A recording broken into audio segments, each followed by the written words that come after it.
ముచ్చాల Satyanarayana sir తోటి బోవేరా అనే పేరుతో వాళ్ళ నాన్నగారి గురించి మేము చాలా విన్నాం. ఆ వినుకుంటూ పెరుగుతున్నటువంటి క్రమంలో ముచ్చాల సత్యనారాయణ సార్ తోటి మాకు కలిసి వీళ్ళందరితోటి కలిసే అదృష్టం దక్కింది. బోయినపల్లి హనుమంతరావు సార్కి హృదయపూర్వకంగా ధన్యవాదాలు తెలియజేస్తా ఉన్నా. సోదరులారా, విమలక్క కానీ, కపల ప్రసాద్ అన్న కానీ, ఇంకా వేదిక మీద ఉన్నటువంటి పెద్దలందరూ కూడా, గద్దరన్న కొడుకు కానీ, అందరం కూడా ఇలా ఈ కార్యక్రమం ద్వారా ఒక అంశాన్ని మనం తెలుసుకొని పోవాలి. అదేంటంటే చాలామంది పాఠాలు చెప్తారు తప్ప పాటించరు. పాఠాలు చెప్పుతూ పాటించిన వాడే ముచ్చర్ల సత్యనారాయణ సార్ అని చెప్పేసి నేను తెలియజేస్తా ఉన్నా. నేను సార్ అని పిలిచేది. అసలు పృథ్వన్న వాళ్ళ ఇల్లు అది ఇల్లు మాత్రమే కాదు, తెలంగాణ ఉద్యమానికి ఒక ప్రయోగశాలగా పనిచేసిందని చెప్పేసి నేను గుర్తు చేస్తా ఉన్నా. ఎందుకంటే వందలాది మందిని కదిలించడంలో నేను కానీ, మా అంజన్న కానీ, మాతో పాటు కదిలినటువంటి చాలామంది విద్యార్థులందరం కూడా ఒక ప్రయోగశాల లెక్క పృథ్వన్న వాళ్ళ ఇంట్లో గంటల తరబడి రాత్రుల్లో కూడా, రాత్రి 1-2 అయినా కూడా మాకు సమయమే తెలియకపోతుండే. ఆ ఇల్లు మాత్రమే కాదు, తెలంగాణ ఉద్యమానికి ఒక ప్రయోగశాల లెక్క పనిచేసిందని చెప్పేసి నేను గుర్తు చేస్తా ఉన్నా. సోదరులారా, సారు ఎన్నో పాటలు రాసిండు. నేను మీ లెక్క చదువుకునేటప్పుడు మీలాంటి అవకాశాలు నాకు లేకుంటుండే. ఒకటే ధోతి, ఒకటే అంగి ఉంటుండే, దాన్నే ఉతుక్కొని రాత్రి ఆరేసుకొని మళ్ళీ పొద్దున కాగానే అవి వేసుకొని పోయి ఉద్యమంలో తిరిగేదని చెప్పి చెప్తుండే. మీ లెక్క మాకు అవకాశాలు లేకుంటుండే బిడ్డ అని చెప్పి చెప్తుండే. ఏది చెప్తాడో గదే పాటిస్తాడు. అందుకనే మేము పాటల సీడీ తయారు చేసేటప్పుడు ఒక 6-7 పాటలు కలిపి ఒక సీడీ తయారు చేస్తున్నాము. చేసేటప్పుడు ముందు మాటను సార్ తోటి మాట్లాడించేది ఉండే కానీ సారు మాట్లాడకుండా నాకంటే అద్భుతంగా మాట్లాడగలిగే ఒక మిత్రుడు ఉన్నాడు, నా మిత్రుడు కోడేల సాంబాయి ఉన్నాడు, ఆయనతో మాట్లాడించమని చెప్పినటువంటి గొప్ప వ్యక్తి ముచ్చర్ల సత్యనారాయణ చెప్పేసి సార్ అని చెప్పేసి గుర్తు చేస్తా ఉన్నా. తన స్నేహానికి ఎంత ప్రేమగా, తన స్నేహానికి ఎంత అవకాశం అంటే ఎంత మద్దతు పలికేటోడో, స్నేహానికి ఎంత అండగా నిలబడేటోడో అని చెప్పేసి, ఎంత గౌరవం ఇచ్చేవాడు అని చెప్పేసి అక్కడ అర్థమవుతుంది. మేము నిన్న ప్రయాణం చేస్తున్నప్పుడు పృథ్వీనాథుడు మాట్లాడుతుంటే చాలా బాధ అవుతుండే. అసలు ఆ పెద్ద మనిషిని మనం కళ్ళ ముందర పెట్టుకొని, ఒక చరిత్రను ముందర పెట్టుకొని ఎక్కడెక్కడో తిరిగినాం కదా మనం అందరం కూడా. ఆ చరిత్రను మనం రికార్డ్ చేసి ఉంటే అదొక మహా విప్లవం లాగా మనమే ఆ సిద్ధాంతాన్ని ఈ గ్రామాల తెలంగాణ ప్రజలకు వ్యాపింపజేస్తే ఒక ప్రజా ఉద్యమం లాగా మలిగేది కదా అని చెప్పేసి బాధపడుతున్న వాళ్ళం. చాలా అంశాలు. అసలు పీడీ యాక్టులో ముచ్చర్ల సత్యనారాయణ సారు జైలుకి వెళ్ళి ఉండన్న విషయం ఎంతమందికి తెలుసు? మనందరికీ మనకు తెలియదు ఆ విషయం. జయశంకర్ సారు తెలంగాణ సిద్ధాంతకర్త అని చెప్పుకుంటున్నాం కదా. జయశంకర్ సారు బతుకున్న కాలంలో, ఆయన విద్యార్థిగా ఉన్న టైంలో ముచ్చర్ల సత్యనారాయణ సారు శ్రీకృష్ణుడి వేషం వేస్తే స్త్రీ పాత్రలో వేషం వేసినటువంటి జయశంకర్ సార్ అని చెప్పేసి ఎంతమందికి తెలుసు? తెలంగాణ ఉద్యమాన్ని నికార్సుగా 52లో ఇడ్లీ సాంబారు గోబ్యాక్ నుంచే మొదలుపెట్టినని చెప్పేసి ఎంతమందికి తెలుసు?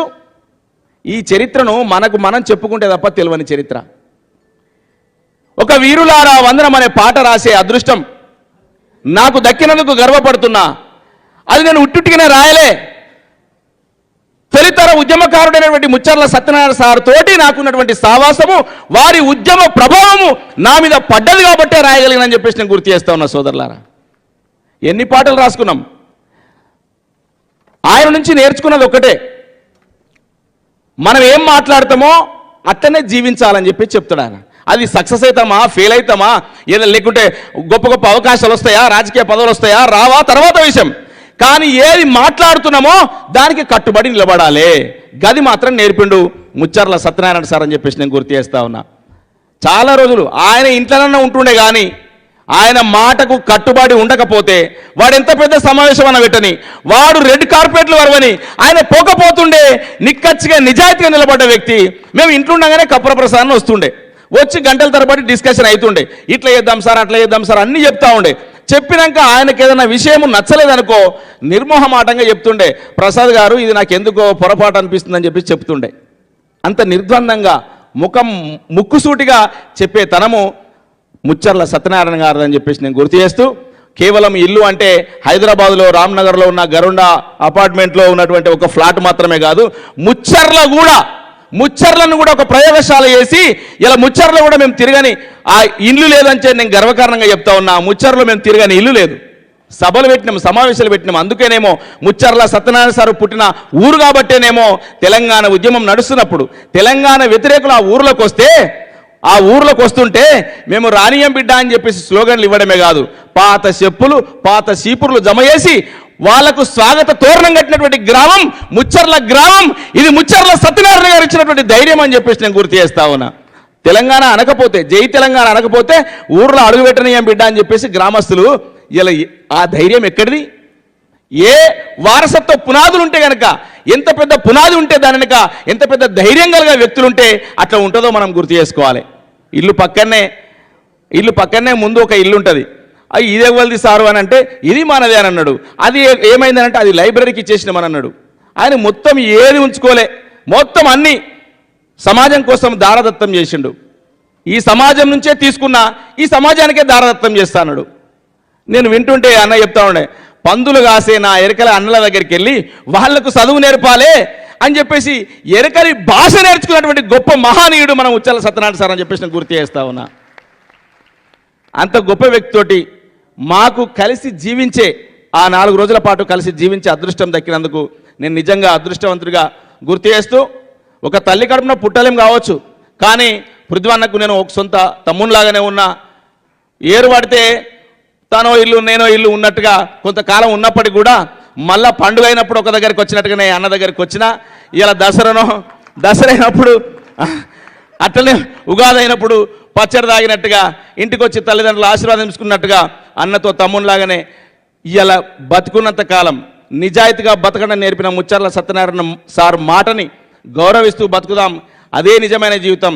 ఎవడో పదవిస్తున్న కొంత ఆశపడి రకరకాల ఆలోచనలతోటి పోతాం. తొందర ఏదైనా కావాలి, ఈ సమాజానికి ఏమైనా చేయాలన్నటువంటి తొందరపాటు నిర్ణయాలు తీసుకొని రకరకాల రాజకీయ ప్రయోగాలు చేసినాం. కానీ ఎక్కడ చూసినా స్వార్థపరలే.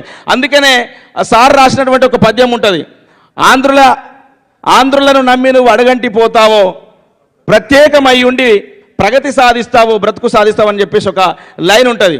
అంటే మనము నిజాయితీగా మనం ఎంచుకున్న మార్గం ద్వారా మనం ఎంత నిజాయితీగా ఉంటే ఆ నిజాయితీ రిజల్ట్ వస్తుందని చెప్పేసి చెప్పిన సారు. అట్లనే నేను ఓ యుద్ధం అని ఒక పుస్తకం రాసిన, నా సంపాదకత్వంలో ఒక పుస్తకం వచ్చింది. తెలంగాణ ఉద్యమం జరుగుతున్న టైం అది. ఆ టైంలో నేను సార్ది మీరు ముందు మాట రాయాలి సార్ అని చెప్పేసి అన్న. అంటే నేను జ్ఞాపకం ఉన్న కాడికి చెప్తా, నువ్వు రాసుకో అన్నాడు. పక్కనే కూర్చొని మొత్తం తను చెప్పినటువంటి చరిత్ర మొత్తం ముందు మాటగా రాసుకున్నా. చాలా ఆయన చెప్పినటువంటి ప్రతి అంశం నేను గుర్తు చేసుకుంటూ మళ్ళీ సార్ ఇదేమో అన్నారు, నిన్న అన్నారు, మళ్ళీ ఇలా మర్చిపోతారు సార్, ఏదో గుర్తు చేసుకోరు సార్ అంటే మళ్ళీ గుర్తు చేసుకొని కరెక్ట్ ఇది రాసుకో అని చెప్పేసి చెప్తా ఉండే. అట్లా తన జీవితం అంతా పోరాటమే, తన జీవితం అంతా ధిక్కార స్వరమే. అందుకనే జై తెలంగాణ పత్రిక ఉన్నప్పుడు వారు టీఆర్ఎస్ పార్టీ ఆవిర్భావం తర్వాత ఆ జై తెలంగాణ పత్రిక పేరు సారు పేరు మీద ఉంటే వాళ్ళు దొంగ చెక్ బుక్కులు కొట్టించి ఆ పార్టీ పేరు మీద చందాలు వసూలు చేస్తారని చెప్పేసి, గింత దొంగతనం ఉంటుందా, నేనెందుకుంటున్నా మీతో అని చెప్పేసి మీరు స్వార్థపరులు, మీ స్వార్థంతో నేను కలిసి సావాసం చేయాలని చెప్పేసి వచ్చి మా అందరికీ తెలంగాణ ఉద్యమ పాఠాలు నేర్పుకుంటూ ఉన్నాడు తప్ప ఇలా స్వార్థపూరిత రాజకీయాలు చేయలేని మహనీయుడు ముచ్చర్ల సత్యనారాయణ సార్ అని చెప్పేసి గుర్తు చేస్తూ, ఇంకా ఎన్ని చెప్పినా ఒడవది. ఎందుకంటే చాలా విషయాలు ఆ జీవితంతో ప్రత్యక్షంగా అనుబంధం ఉంది. అందుకే ఆయన ప్రభావం ఉందో ఏమో, ఎవడన్నా మాట అంటే పడబుద్ధి కాదు మాకు కూడా. ఆయన ప్రభావం ఉందేమో, ఎవడు మాట అన్నా కూడా పడబుద్ధి కాదు, అక్కడ ఒక్క నిమిషం ఉండబుద్ధి కాదు. ఇది మా జీవితంలో ఆయన ప్రభావం ఉన్నందుకు కూడా గర్వపడతా ఉన్నాం. నిజమైన జీవితం, నికార్సైన జీవితం జీవిస్తున్నందుకు ప్రధానంగా తండ్రి తల్లిదండ్రులను వాళ్ళ గొప్పతనాన్ని ఈ సమాజానికి పరిచయం చేయడంలో నాకు తెలిసి నాకు పరిచయం ఉన్న వ్యక్తులల్లా మొట్టమొదటిగా మొదటి వరుసలో నిలబడే వ్యక్తి మా పృథ్వీరాజన్ అని చెప్పేసి నేను గుర్తు చేస్తాను సోదరులారా. తండ్రి వారసత్వాన్ని పుణికిపుచ్చుకొని అదే నిజాయితీగా రాజకీయ పదవులు ఒక లెక్కన కావాలంటే ఏదో పదవులు వస్తాయి, కానీ ఇచ్చిన మాట ప్రకారం ఆ మాట మీద నిలబడే తత్వం ఉన్న దగ్గరనే ఉంటా. లేకుంటే ముందొక మాట వెనుకొక మాట మాట్లాడితే వాడు ఎవడైతే నాకేందే, వాడి పదవులకు నాకు లెక్క నాకు గడ్డిపోస్తో సమానం అని చెప్పేసి మా పృథ్వన్న కూడా వాళ్ళ నాన్నలాగే మా ముచ్చర్ల సత్యనారాయణ సార్ లాగే నిలబడ్డాడు నిజాయితీగా. అది కొద్దిగా ఆలస్యం అవుతుండొచ్చు, కానీ పదవులు రావడం కొంత ఆలస్యం అవుతుండొచ్చు, కానీ ఆ పదవి వచ్చిన తర్వాత ఈ ప్రజలకు పంచుతుండే ఆనందమే వేరుంటుంది. మా పృథ్వీని కూడా భవిష్యత్తులో తప్పకుండా ముచ్చర్ల సత్యనారాయణ సార్ ఏదైతే మంత్రిగా ఉండేనో అదే స్థాయిలో మా పృథ్వీని కూడా చూసుకుంటామని చెప్పేసి మంద బలగము నీ ఎంట ఉన్నదన్న, మంద బలగము మీ ఎంట ఉన్నది, ఇంతమంది మీ ఎంట ఉన్నాం, నీ తమ్ముళ్ళం ఉన్నాం, బరాబరి అసెంబ్లీలో అడుగు పెట్టుడే అన్న. భవిష్యత్తులో ముచ్చర్ల సత్యనారాయణ సారు చేసిన స్థాయిలో ఆ పాత్ర పోషించాలి. ఆయన ఈ సమాజం కోసం కన్న కళలు ఏవైతే ఉండనో పృథ్వీరాజన్న వాటిని నెరవేర్చాలని చెప్పేసి తెలియజేసుకుంటూ ఇంత గొప్ప అవకాశం ఇచ్చిన అందరికీ హృదయపూర్వకంగా ధన్యవాదాలు తెలియజేసుకుంటూ సెలవు.